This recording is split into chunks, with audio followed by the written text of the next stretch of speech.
And listen to me, I'm not defending John Jones. John Jones is the pound-for-pound best fighter in the world and the greatest fighter ever, period. End of story. John Jones is a whole nother. John Jones is, I consider John Jones the greatest combat fighter of all time. No matter what you think of John Jones, he's the best ever, and he's the pound-for-pound best fighter in the world. And he's the pound-for-pound best fighter in the world. If I were to ask you right now, who's the #1 pound-for-pound fighter in the UFC, do you think you could tell me? Because as of today, there are only 3 legitimate names you can even argue for. There's lightweight champ Islam Makhachev, light heavyweight champ Alex Pereira, and Dana White's personal favorite, John Jones.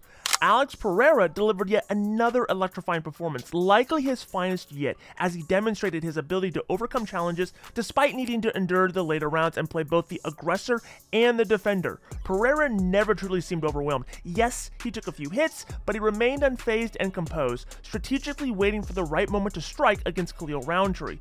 Khalil, for his part, showed tremendous effort, and this may sound disparaging, but the fact is Pereira dominated the fight with his mere presence and decisively seized moments to apply pressure and secure the finish. As of Monday morning, Pereira has successfully defended his title 3 times in just 7 months, now a champion in 2 weight divisions and one of the most active competitors on the roster. The question arises, is he the best pound-for-pound fighter on the planet? Now you might be watching this video and initially think he can't be the pound-for-pound best because he has not faced the varying fighting styles out there, Magomed Ankalaev being a significant omission. The pound-for-pound ranking, which evaluates who would win if all fighters were the same size, demands consideration of performance against diverse styles. Pereira has faced stylistically favorable opponents. While he has a commendable win over Jan Blachowicz, a skilled grappler, he hasn't faced anybody with the wrestling prowess of fighters like Islam Makhachev or Khabib Nurmagomedov. That said, Ankalaev is currently matched up against Alexander Rakic in Abu Dhabi, which Pereira will be attending. Despite this, considering the top pound-for-pound fighter, names like John Jones often come to mind. Jones, who is set to return against Stipe Miocic in November, remains a contender for the top position, especially if he wins. The obvious argument against John Jones is that he hasn't fought in a long time, while guys like Pereira are fighting every few weeks, it seems like, and they're saving UFC cards on the regular. The argument against Islam Makhachev is that some of his wins have come against Alexander Volkanovski, someone who is a weight class under him. The ultimate test for Pereira and the last style matchup he needs to prove himself is against a top-tier wrestler like Magomed Ankalaev. This is not to say that the light heavyweight division isn't challenging, it's filled with formidable opponents, and Pereira has been clearing them out impressively. But I'm curious to know what you think. After this weekend's performance against Khalil Roundtree Jr., did Pereira cement himself at the top of the UFC pound-for-pound list? The last man to beat Alex Pereira in kickboxing was Russian Artem Vahytov, who's coincidentally making his upcoming debut on Dana White's Contender Series later this week. When asked about Alexander Pereira's performance, he wasn't too impressed and doesn't think that Pereira is the best fighter in the world. In fact, he doesn't even think he's the best striker in the world. What do you think about people saying that he's the best striker in MMA? Obviously, you're on your way in right now with the Dana White Contender Series, so that can change. But what do you think about people saying he's the best striker right now? You know, I don't think that he's really good and the best striker because, you know, to have just one good punch, it doesn't mean that he is really good striker. You know, the real striker is someone who has a lot of combinations, very different opportunities, you know. He just taught well one punch and delivering it. So, but, you know, it doesn't mean that having good distance and timing and other stuff. So I think so he's not really good striker because of it. Who do you think is the best striker outside of yourself in MMA right now? You know, I like the style of Mike Holloway, but I couldn't say that who's really the best one. I like how he's fighting, and you know, I believe that we could be the best one.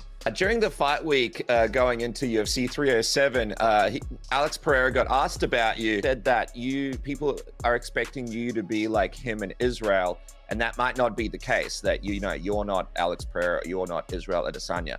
Did you see those comments?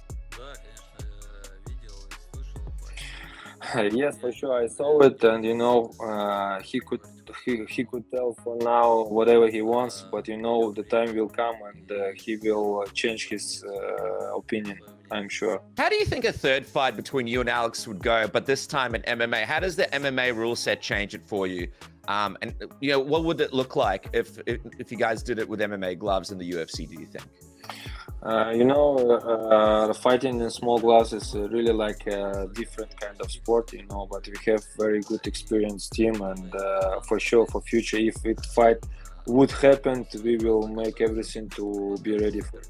MMA referee Marc Goddard couldn't help but praise the punching power of Pereira in the wake of UFC 307. I was in the octagon after the fight, and Marc Goddard came up to me, and he said, I've been doing this for 20 years. And he goes, the way he hits people, he goes, the sound is like nothing I've ever heard before. He said, it's ungodly. Really? That's what he kept saying. He says, it's ungodly.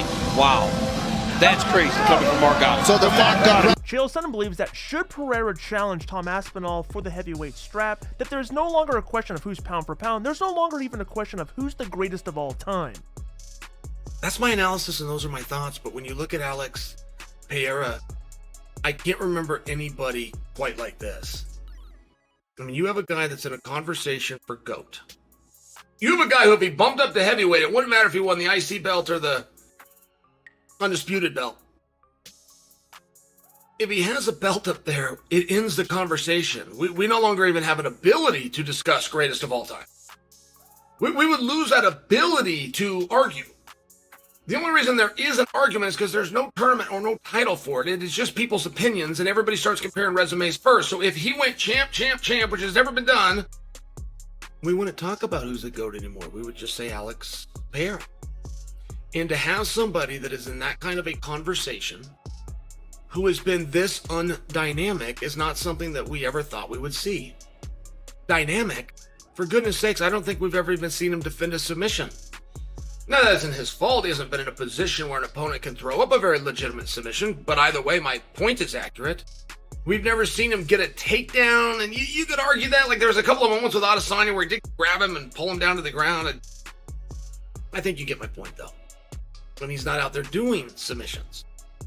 And to believe that he could be in the conversation for GOAT. It's very interesting. Even when you look at his kickboxing, it's very straight on. Demetrius Johnson, Anthony Pettis, some of these great strikers that we've seen through history. Anderson Silva, John Jones.